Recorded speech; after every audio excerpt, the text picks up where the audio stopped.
Okay, so we're going to continue looking at some classic rock kind of stuff here with a band that your dad probably likes called Blind Faith. And this was a short lived band. They only put out one album, and it featured, Steve Winwood, Eric Clapton, Ginger Baker, and Rick Gretsch. So the album was, like I said, a one off kind of thing, but it did have some controversy for a few obvious reasons. If you've ever seen the cover of the album, well, you see there is a topless girl on it, and it generated controversy because the girl was indeed underage. She is an 11-year-old, and she's holding a model airplane. And some people maintain that the model airplane looks phallic. So, yeah, that was a little bit controversial. Even back in the freewheeling 1960s and 70s, some people were like, "Oh, that's a little bit iffy." And some places, they refused to have that as the cover on the album, so they did create an alternate cover. And yeah, but that's one aspect of rock history that's I mean, yeah, what can you say about it? It's just an iffy thing. But that's not really all there is to talk about when it comes to Blind Faith. There's also the fact that, the music press was excited about them, because it had Clapton and Baker, who were previously in the band Cream, and you had Winwood, who was in Traffic. But of course, Blind Faith broke up after only a few months, and they produced this one album, and they only had a 3-month long summer tour. So, I mean, it seemed like it was never intended as a permanent musical vehicle. And on top of everything else, it's not really that great of an album.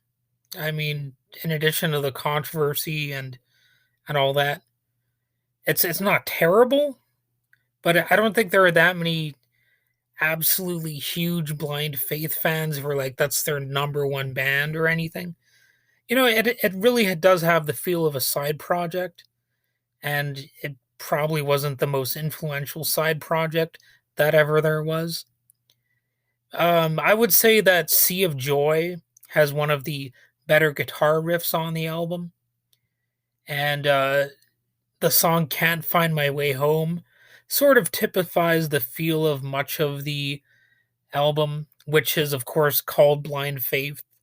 Like they didn't have a different creative name for the album. It was just, sharing the band's name. And let's see. Another thing I would like to say about the album is, uh, the song "Do As You Like" is quite different from the other tracks. It's actually like a 15-minute jam track, and there really aren't that many words to it. But I think it was there to show that, they could do some exploratory stuff with their musical instruments. It really showcases their free for all, freewheeling kind of vibe that they were capable of. At the same time, it's not really that exciting of a track. It's just a little bit different, and it's still relatively musically conventional, so it's not that freaky or anything.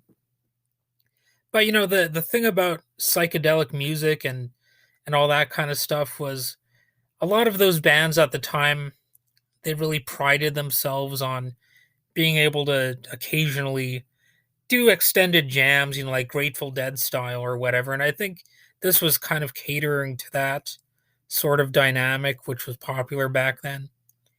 If you look at a lot of live bands from the 70s, I think it was a pretty standard thing that you would have at least one track, one song that they would really elaborate on during the live shows. And I think Do As You Like would be one of those perfect kind of tracks for that sort of thing. And moving on, I do want to say that some of the music press criticized the album for its lack of diversity and originality. But at the same time, I would say personally, it's not like a terrible album.